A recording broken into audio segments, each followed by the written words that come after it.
네, 안녕하십니까. 깜짝 놀라셨죠? 화면이 가로였는데 오늘은 세로로 한번 영상을 한번 찍어보고 있습니다. 깜짝 놀라셨을 거라 생각합니다. 저도 깜짝 놀랐어. 이게 찍혀지는지. 이게, 수노 카메라. 수노 카메라입니다. 어플 한번 다운받아서 한번 사용해 보시기 바랍니다. 현재 대한민국 정치는 조국 민정수석이 법무부 장관으로 임명될 것이냐 인사청문회를 두고 국가가 시끄럽죠. 현재 상황으로서는 그렇게 분위기가 호락호락하지 않는 것 같습니다. 새님 같고 똑바라 보였던 조국 수석이 이렇게 또 인사청문회 무대에 올라서니까 가족의 내밀한 그런 정보들이 노출이 되고 그다음에 비제보도 있고 하다 보니까 감추었던 이런 내밀한 가족사들이 공개가 되고 있는 것 같습니다. 다른 건 다 냅두고, IMF 시절에 거리에 내어 앉은 사람들이 많다. IMF로 집을 잃은 사람들이 많다. 그랬으면서 조국 수석은 그 절호의 기회를 이용해서 경매로 아파트를 송파구에서 낙찰을 받았다든가, 23살 대학원 아들이 5번 정도 입영 연기를 계속 했다.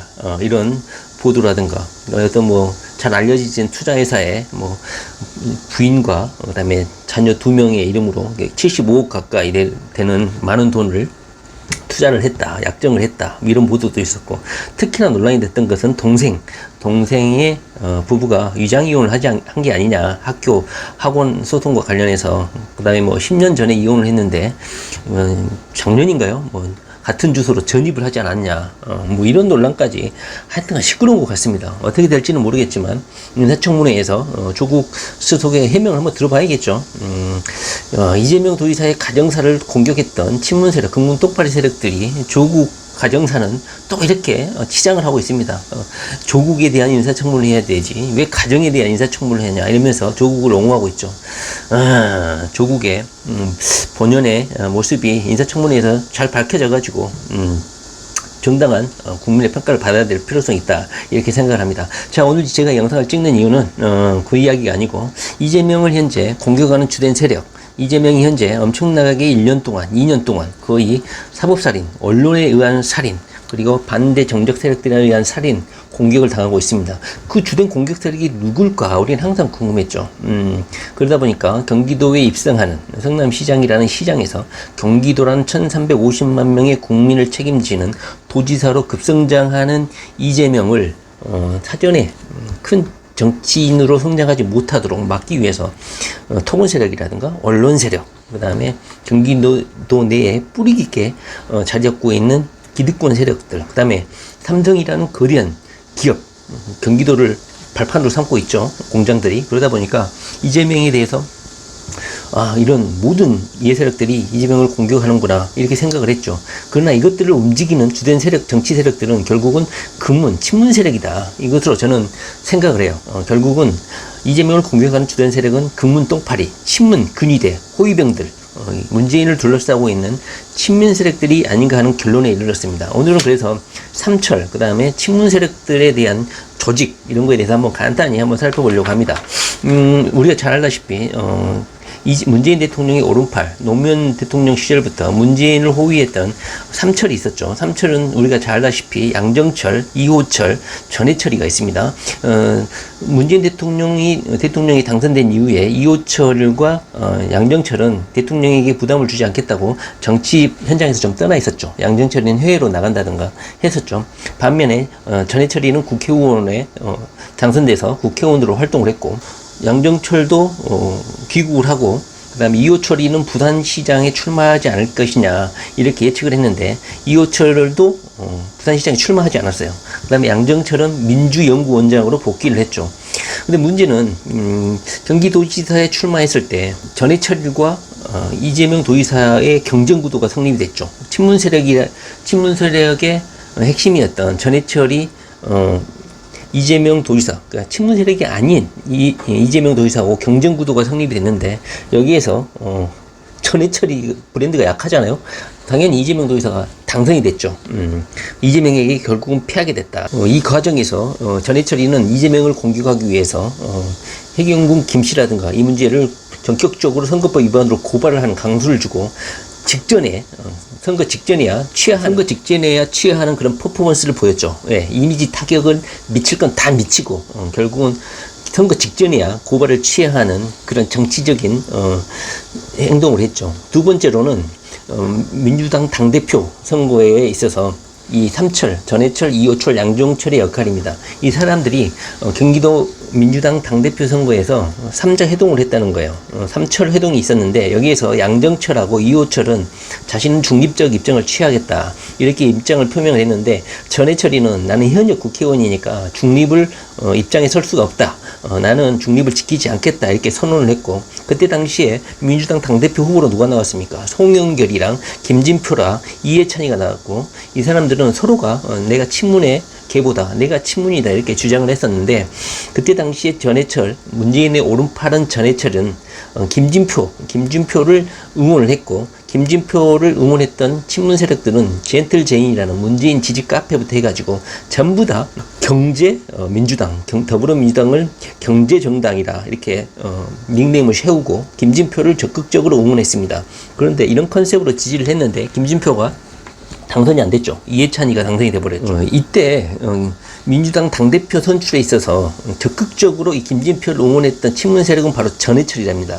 전해철과 그 다음에 부의 모임 국회의원들이었죠. 한 20명에서 30명이라는 민주당 국회의원 부의 모임이 적극적으로 김진표를 응원했죠. 김진표는 문재인 친문 세력의 핵심이죠. 그러다 보니까 지지를 했는데 친문 세력이 아닌, 친문 세력이라고 자기 입으로 말을 하지만 이해찬이가 당선됨으로 인해서 상당히 친문 세력이 위기에 몰려 있었습니다. 그러나 세 번째로 원내대표 선거가 있었습니다. 원내대표에는 부의 모임의 그 명단은 제가 지난 영상에서도 말을 했지만 핵심 멤버는 전해철이가 대빵인 것 같아요.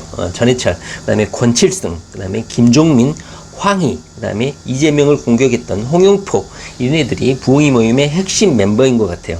그래서 이해찬이가 당대표가 되고 나서 부의 모임이 약간 흔들리는 게 아닌가 싶었는데, 그 이후에 또 선거가 있었죠. 바로 원내대표 선거였죠. 거기에 후보로 누가 나왔습니까?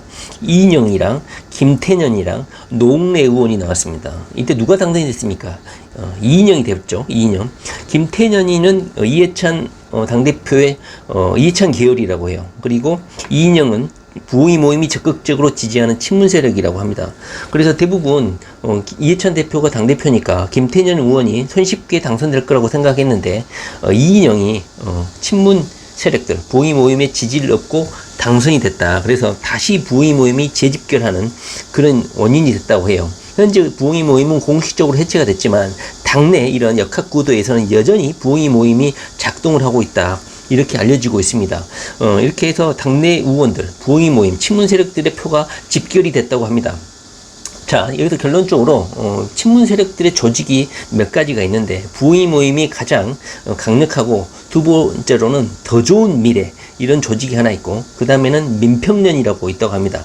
그 다음에 네 번째로는 재수회라고 있습니다. 그러니까 친문 세력 조직들이 민주당, 더불어민주당 당내에 있는데 하나의 동아리 개념이겠죠. 그러나 공식적, 비공식적 모임이죠. 조직이 다시 말하면 친문 세력, 문재인 친위 세력들, 부의 모임, 더 좋은 미래, 민평련, 네 번째 재수회, 이렇게 있다고 합니다. 현재는 민평련 같은 경우는 김근태 의원의 그 추종자들, 우원식이라든가 이인영, 전춘숙 의원, 이런 사람들이 있고, 더 좋은 미래 같은 거는 장관을 많이 배출했다고 해요. 김현미 장관이라든가 유은혜 교육부 장관이라든가 김용춘 해수부 장관이죠. 그 다음에 도종환 문화체육부 장관, 그 다음에 진선미 여성부 장관, 홍종학이죠. 홍종학 중소기업부 장관, 이렇게 장관들을 많이 배출한 친문 조직이 바로 더 좋은 미래라고 합니다. 그 다음에 또 하나가 있는데, 재수회라고 있다고 합니다. 재수회는 문재인 대통령이 18대 대통령 선거에서 박근혜에게 패하고 문재인을 다시 재수를 시켜가지고 대통령을 만들자, 이렇게 해가지고 만들어진 조직이라고 합니다. 재수회. 이름도 웃기죠. 그런데 지금 현재 재수회가 강력하게 입지를 나타내고 있다고 합니다. 이 재수회 국회의원, 소속 국회의원들은 누가 있냐고 하면 재수회, 그러니까 18대 국회의원에서 18대 대선에서 패한 문재인을 다시 19대 대통령으로 만들자, 이래서 만들어진 재수회 소속 의원들 중에는 국정원장, 서훈 국정원장 있죠. 그 다음에 노영민 비서실장, 그 다음에 조국 법무부 장관 후보, 법무부 장관 임명이 되겠죠. 아무리 논란이 있더라도. 그 다음에 조윤재, 그 다음에 신현수 국정원 실장, 그 다음에 박광원 의원, 이재명을 가장 선두에서 공격하고 있는 박광원까지 이렇게 재수회라는 친문 세력의 회원으로 있다고 합니다. 이렇게 문재인의 그 친위 조직들, 더 좋은 미래, 민평년, 그다음에 재수회, 부흥이 모임, 이렇게 민주당 내에서는 문재인 대통령을 옹호하고 호위하는 장관도 많이 배출하는 이런 내부 조직들이 많이 있습니다. 더불어민주당 내에 이재명을 옹호하는 그런 조직이 하나라도 있습니까? 한 명도 없죠. 오직 이재명을 어떻게 하면 탈당시키고 축출시킬 것인가, 이것만 연구하고 있죠.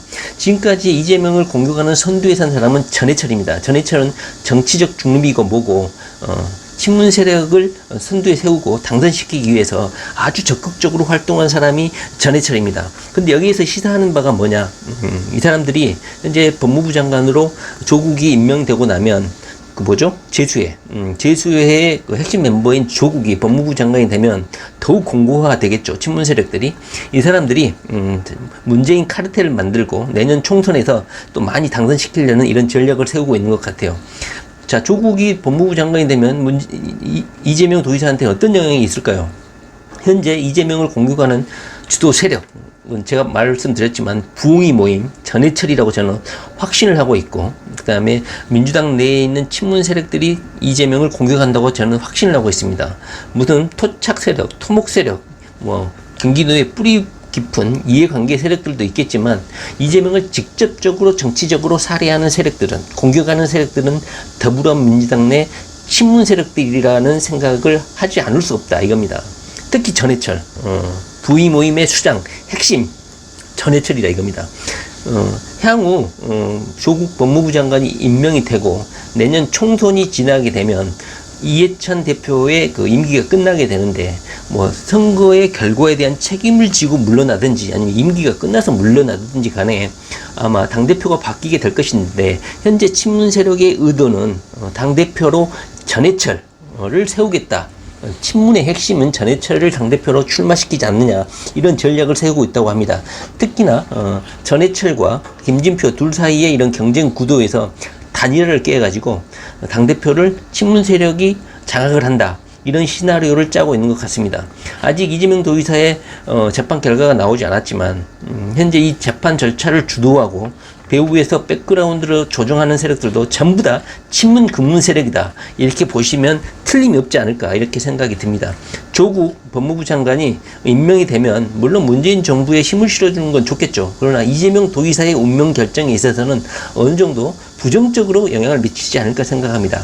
우리 이재명 도지사를 응원하는 우리들은 우리를 공격하는, 이재명을 공격하는 주요 세력이 누군지, 민주당 당내에서 파벌을 형성하고 끊임없이 이재명을 괴롭히는 세력이 누군지를 명확하게 인식하고 있어라.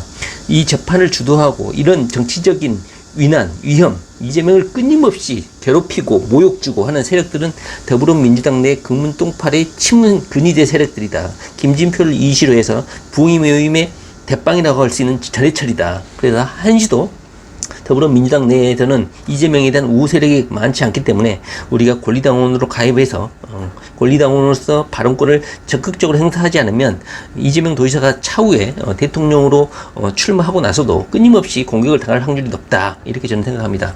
오늘은 그래서 이재명 도지사를 공격하는 주요 핵심 세력들은 친문 세력이라는 것을 명확히 밝히고자 이렇게 말씀드립니다. 친문 세력들은, 조직들은 누가 있다? 부의 모임, 뭐 더 좋은 미래, 그 다음에 민평년, 그 다음에 무슨 재수인가, 여전히 명의를 떨치고 있습니다. 정관을 많이 배출하고 있는 친문 세력들이 더불어민주당을 장악하고 의견을 리드하고 있고, 민주당 내에서 이재명을 터부시하고 배척하는 그런 의견들을 쏟아내고 있는 것이 이들 조직들이다, 이렇게 말할 수가 있습니다. 자, 이재명 도지사가 민주당 내에서 힘을 발휘할 수 있도록 권리당원으로 많이 가입해 주시기 바랍니다. 자, 이재명 도지사 승리하는 그날까지, 자, 이재명 도지사 화이트 파이어.